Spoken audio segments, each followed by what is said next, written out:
morning. Morning, everybody. We're finally back on air. So day 14, I think, is where we got up to with the videos that we've been popping up.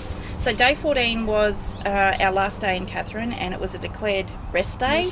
So we had a very lazy morning. We were very late getting out of bed, which was really nice, and did all the domestic things that you need to do, like washing and just getting ourselves all charged up with all of our electrical appliances while we had the power, ready to take off the following day.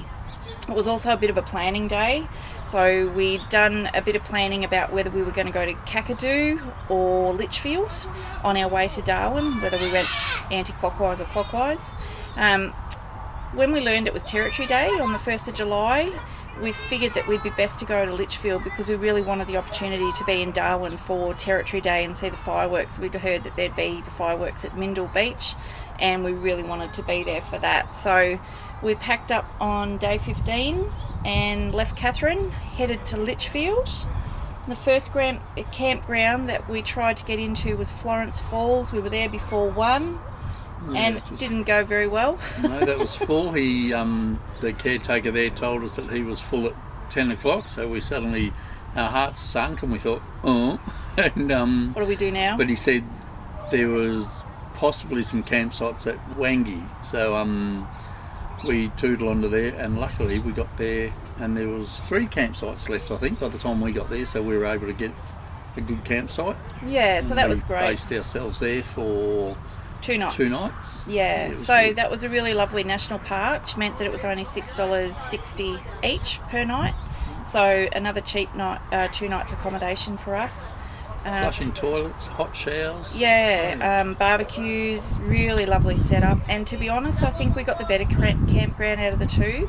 Wangi is only the falls are only 200 metres from the campground, and it's a level, flat walk to the falls, whereas at Florence Falls it's quite a hike. There's 135 stairs to negotiate. So if you've got a family or you've got, health issues or you're not particularly fit, the stairs at Florence are a bit of a challenge. So if you were staying there and you were going up and down those stairs every day, I don't think it would be very enjoyable. So we were really happy that we ended up at Wangi.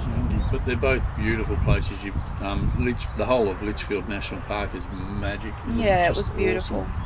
So we spent day 16 exploring the park, and obviously we'll put up some videos and some photos of what we did on that day in the park.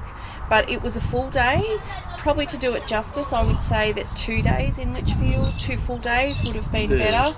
But we put ourselves on a bit of a timeline to get to Darwin for Territory Day. We really enjoyed our time in Litchfield and would absolutely recommend it to anyone that was interested in going. It was free. Everything was free apart from the camping. So even if you based yourselves in Darwin and you wanted to pop down for the day, it is doable, but once again, it's quite a big day. How far from about here? 100 k's from 100 Darwin. From here, but it's well worth it just to see it with the naked eye is magic. Really good. It was beautiful. Okay, see you later. Thanks Bye, for everybody. watching. See ya.